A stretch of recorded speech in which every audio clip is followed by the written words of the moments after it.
there is no pill for weight loss. There is not going to be a pill for weight loss. If you lack self-discipline, if you lack moral fiber, if you lack substance, if you lack character, you cannot take a pill to solve that problem. Neither a stimulant nor a sedative is ever going to help you. If your problem is who you are, intellectually, emotionally, ethically, there is no pill to solve that problem.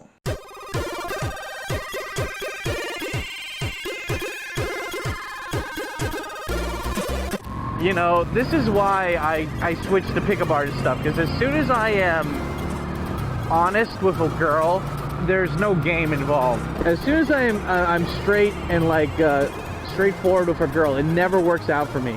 But when I play some game, it works out great, and I hate that. I hate being a manipulator. I hate having to fucking play a stupid game. And like some of my friends, they're just like really, really handsome or whatever, and they don't ever need to try, you know? Like they got natural game or whatever. But for me, it's like, well, when you're fat, it's like playing the game, the dating game on hard mode, you know? You can still do it, but you're gonna put in a lot more effort, you know? And anyway, that really hurt. You know, that really hurt. Like that was like the worst thing that I've heard in a while. And then we went to like a movie, and it was cool. It was nice. But you know, the third time, I was like, hey, let's hang out, and like, yeah, she was dodging me.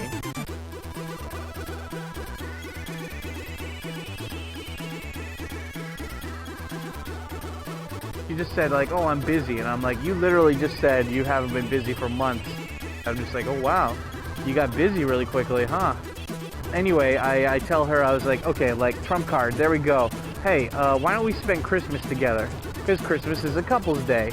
And she immediately sends me back a message being like, you know, I told you this when we broke up, but I see you more as like a family member, or like, you know, somebody who I really care about, but I'm not interested in romantically. And I'm like, oh, bam.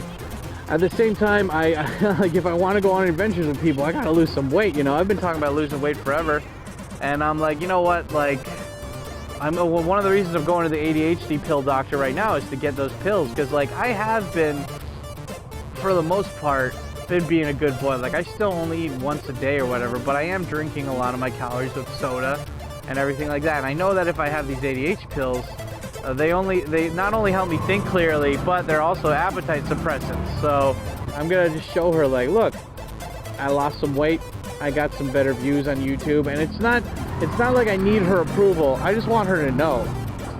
I just want her to know that I did this, like, you know, just to be like, because she saw me recently. She knows that like she knows that I'm fat. I mean, I'm just saying, like, I don't want to lose weight just to get her approval, but I want to see, I'm like, I have an actual deadline now. I'm like, okay, I got some time before Christmas. Let's do this. Let's try to make this happen, you know? I mean, that's what I try to tell Mark, though. I'm like, he's never studied pickup artist stuff. And if he had tried pickup artist stuff, he knows that it's just a numbers game. It's just a numbers game, and also you can't let all this rejection get to you. That's a topic for a video.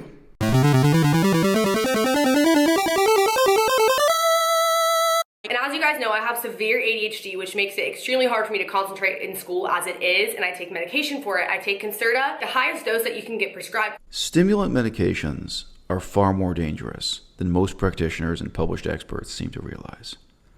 Animals and humans cross-addict to methylphenidate, amphetamine, and cocaine. These drugs affect the same three neurotransmitter systems and the same parts of the brain. It should have been no surprise when Nadine Lambert presented data at the Consensus Development Conference attached, indicating that the prescribed stimulant use in childhood predisposes the individual to cocaine abuse in young adulthood. Furthermore, Their addiction and abuse potential is based on the capacity of these drugs to drastically and permanently change brain chemistry. Studies of amphetamine show that short-term clinical doses produce brain cell death.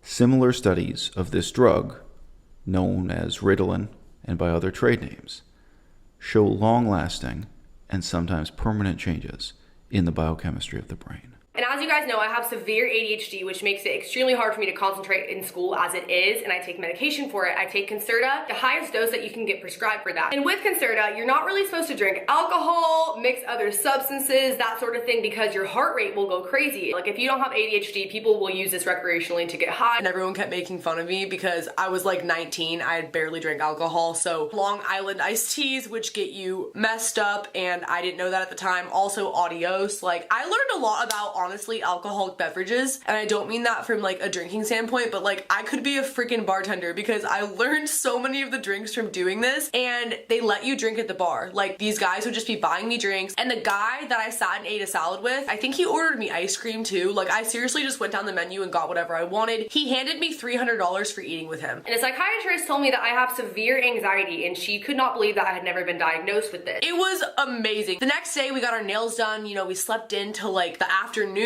and I had money to blow. Like I had never been in this position before. Like I really could just buy whatever I kind of wanted. So throughout my life, as I mentioned, I've always had ADHD, and I guess a lot of the things that I associated with my ADHD were actually symptoms of anxiety as well. The number of children on these drugs has continued to escalate.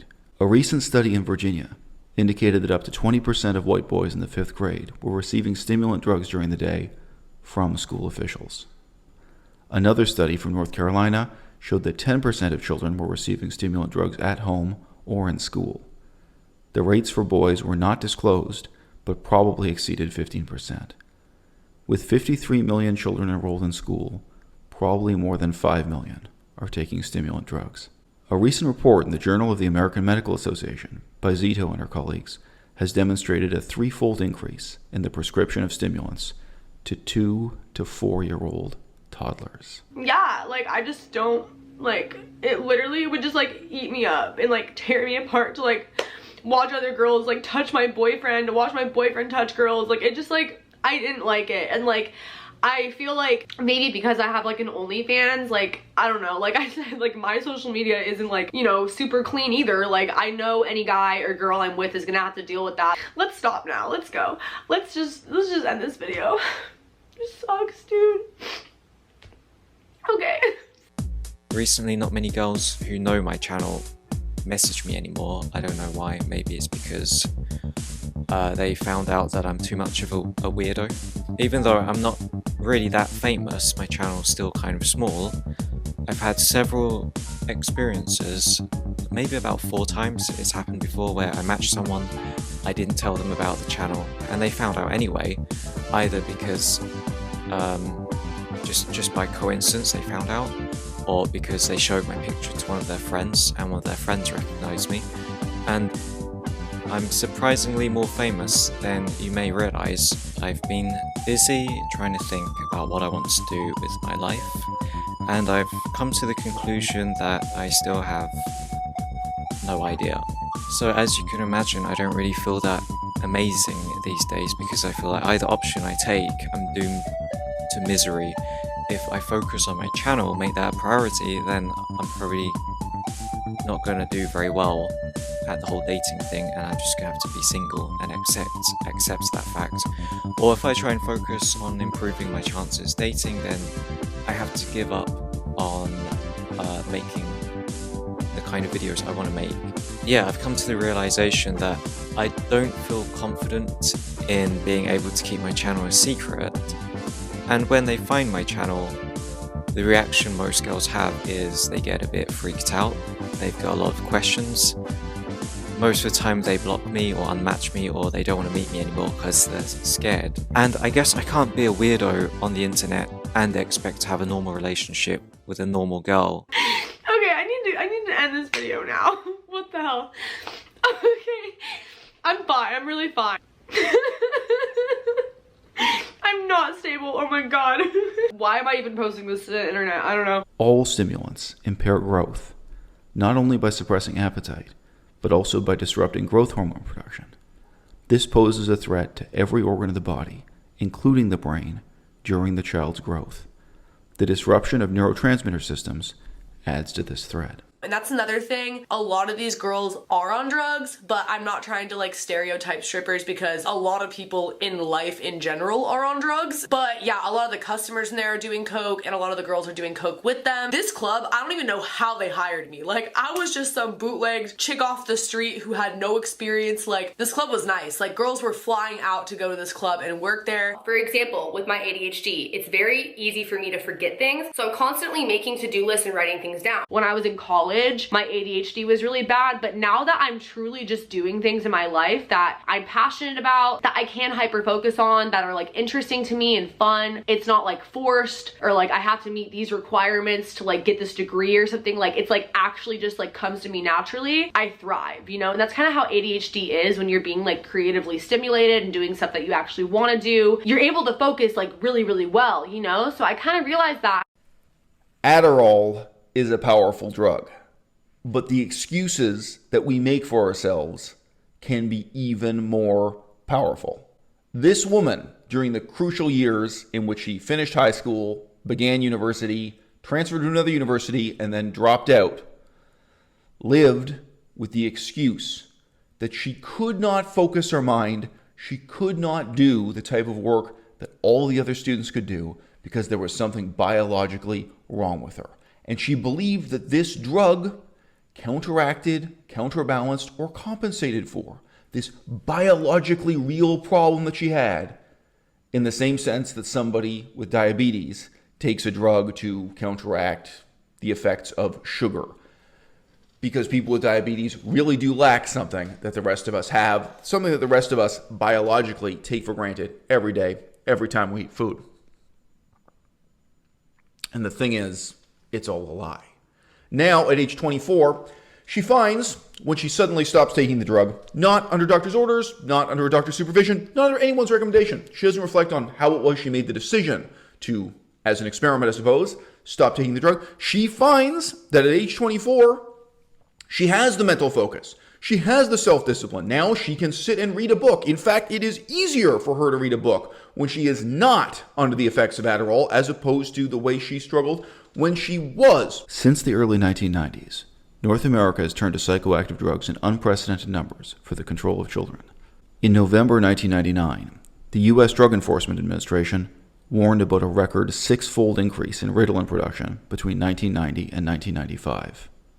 In 1995, the International Narcotics Control Board, an agency of the World Health Organization, deplored that 10 to 12% of all boys between the ages of 6 and 14 in the United States have been diagnosed as having ADD and are being treated with this drug commonly known as Ritalin. She's found that at age 24, she has more maturity than she had at 17, 18, or 19.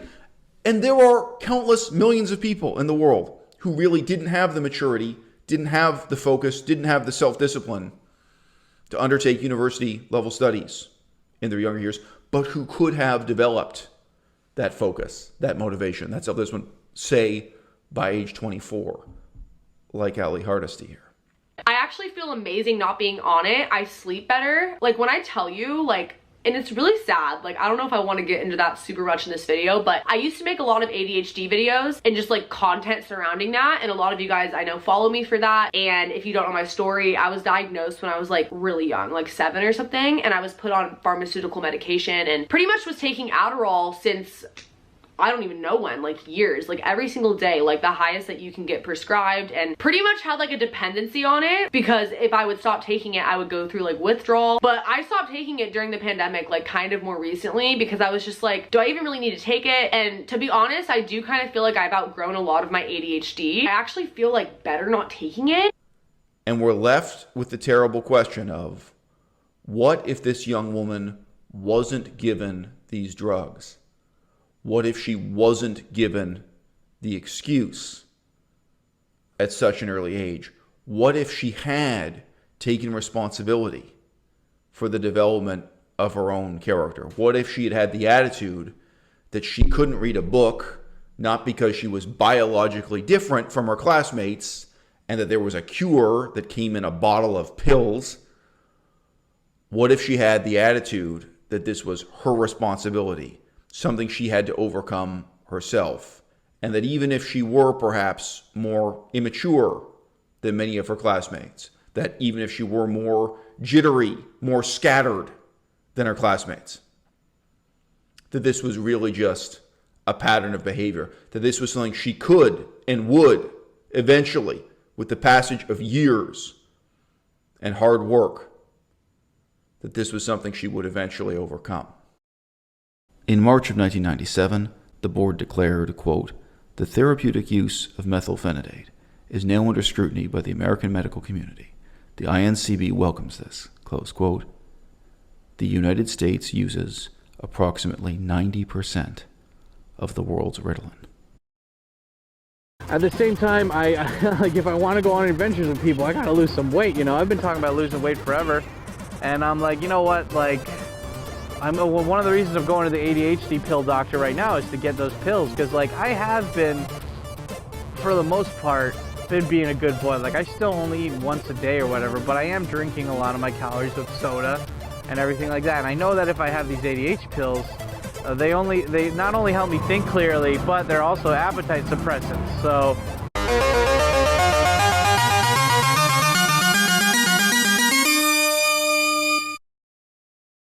I'm going to put up a picture for you right now of what I used to look like when I was young and handsome.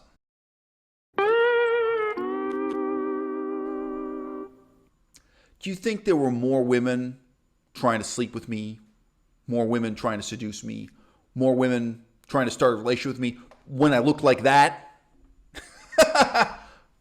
Or looking and talking and acting the way I do now? There's way more interest now. And I don't know how much fatter I am than I was in that photo. I don't know if I've gained 20 pounds. I don't know if I've gained 40 pounds. I haven't gained 200 pounds, guys. But I mean, I've gained some weight since then. And I've gained some years, and there are some more crags in my face. Why do you think more women are interested in me now? Why do you think more women are attracted to me now?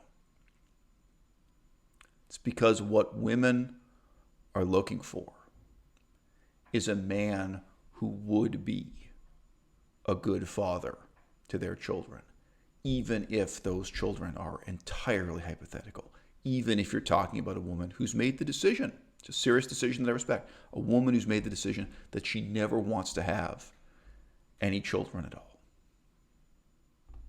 All right. I already have a kid. It's very easy for me to make the decision to never have any more children.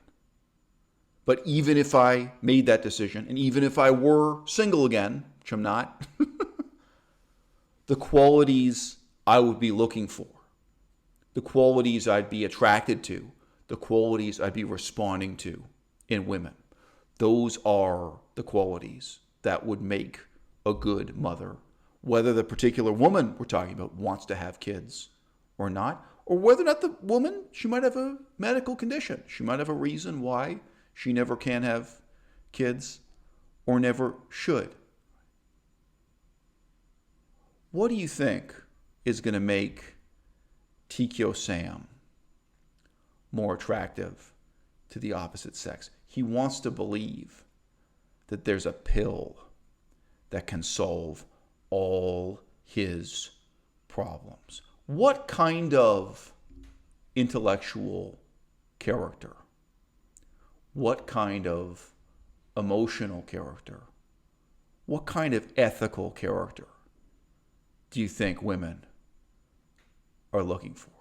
I don't care that this happens to be a prescription drug that he's taking. I don't care that it's legal rather than illegal. He thinks he's making himself into a better person by taking this pill. He thinks he has more focus. He thinks he has a suppressed appetite. He thinks he's going to be a sharper, smarter, thinner man now that he's hooked on this drug. You were a terrible person to begin with, Sam. And now you're a terrible person with a drug habit. All you've done is taken a bad man and made him into a drug addict. How many women do you think are interested in getting married to that? And there will be some. There are some. But you tell me about the intellectual character, the emotional character, and above all else, the ethical character of who exactly that type of woman would be.